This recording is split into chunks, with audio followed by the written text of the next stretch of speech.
Selamat datang dalam program Sate Enak atau Saat Teduh Sejenak. Saudara, hari ini kita akan merenungkan satu kebenaran firman Tuhan yang terdapat dalam Kejadian 1 ayat 1. Pada mulanya Allah menciptakan langit dan bumi. Adapun tema Sate Enak kali ini bicara tentang siapakah Allah.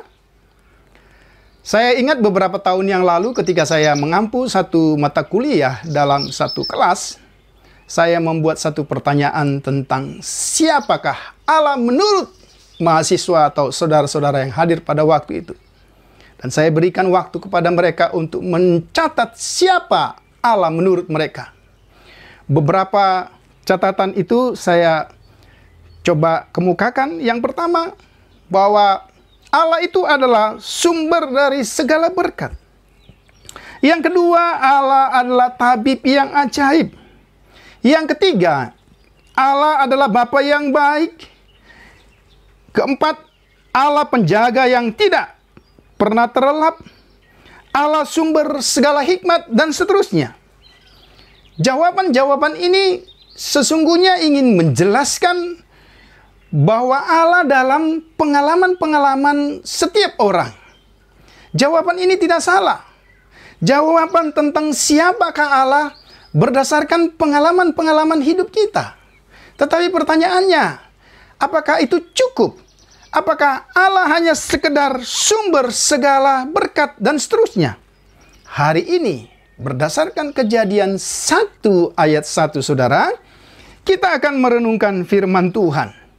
Ternyata dari Kejadian 1 ayat 1 sangat jelas bahwa Allah menurut Alkitab. Yang pertama dikatakan Allah adalah pencipta. Mari kita lihat apa yang dimaksud Allah sebagai pencipta menurut Kejadian 1 ayat 1. Pada mulanya Allah menciptakan langit dan bumi. Artinya, yang pertama, Allah berdiri pada posisi sebelum segala sesuatu ada. Allah telah ada sebelum segala sesuatu ada.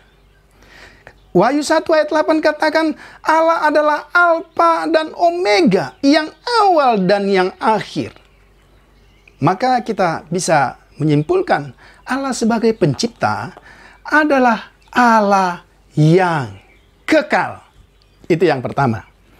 Yang kedua, Allah sebagai pencipta. Dikatakan dalam pembacaan ini, pada mulanya Allah menciptakan langit dan bumi. Dan kalau kita lanjutkan misalnya ke pasal yang pertama ayat yang ke-26, dikatakan pada mulanya Allah menciptakan langit dan bumi. Kemudian ayat yang ke-26 dikatakan, baiklah kita menjadikan manusia menurut gambar dan rupa kita. Baiklah kita menjadikan manusia menurut gambar dan rupa kita. Apa yang ingin saya katakan? Dalam menciptakan segala sesuatu termasuk manusia, Allah membuat satu desain, Allah membuat satu rancangan. Ciptaan tidak terjadi secara kebetulan, tetapi Dia membuatnya sedemikian rupa. Itulah arti Allah sebagai pencipta. Artinya bahwa Allah memiliki rancangan kepada ciptaannya. Yang ketiga, saudara, Allah sebagai pencipta. Dalam bahasa aslinya, dalam bahasa Ibrani, pada mulanya Allah menciptakan langit dan bumi. Dikatakan Bereshit bara Elohim hasamayim haaretz. Ada istilah bara, menciptakan. Memang dalam bahasa Indonesia ini menjadi kalimat yang biasa. Tetapi kalau kita melihat maknanya secara Alkitab, sesungguhnya kata menciptakan di sini hanya dikenakan kepada pribadi Allah. Yang ingin menjelaskan bahwa segala sesuatu diciptakan dari sesuatu yang tidak ada menjadi ada. Dengan demikian, saudara, arti yang ketiga dari Allah sebagai pencipta, Dia adalah Allah yang Maha Kuasa. Sehingga tidak ada pribadi lain yang dapat melakukan apa yang dilakukan oleh Allah. Karena Dia adalah Allah yang Maha Kuasa. Yang terakhir, saudara, Allah sebagai pencipta, berarti Dia menjadi pemilik dari segala ciptaannya. Dengan demikian, saudara, pelajaran apa yang kita bisa renungkan dari bagian firman Tuhan yang singkat pada saat teduh sejenak hari ini? Yang pertama, Allah sebagai pencipta berarti Dia adalah Allah yang kekal. Tahukah saudara, Allah yang kekal telah menyediakan kekekalan itu kepada ciptaannya, khususnya kepada kita, orang yang percaya kepadanya. Yang kedua, Allah sebagai pencipta berarti adalah Allah yang merancangkan segala sesuatu secara sempurna dalam hidup ciptaannya, khususnya kepada kita manusia.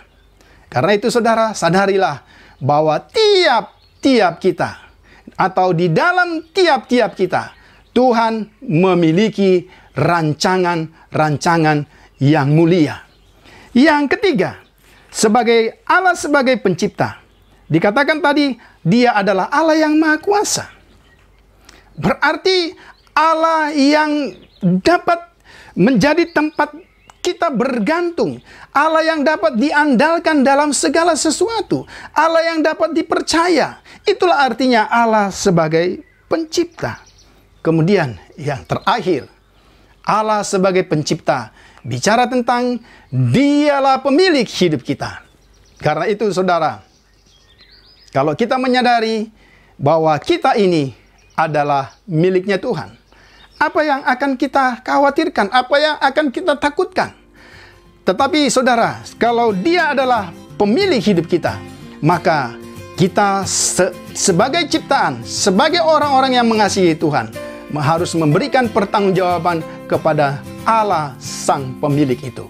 Kiranya saat teduh sejenak atau sate enak kali ini bisa menjadi berkat bagi semua saudaraku. Salam.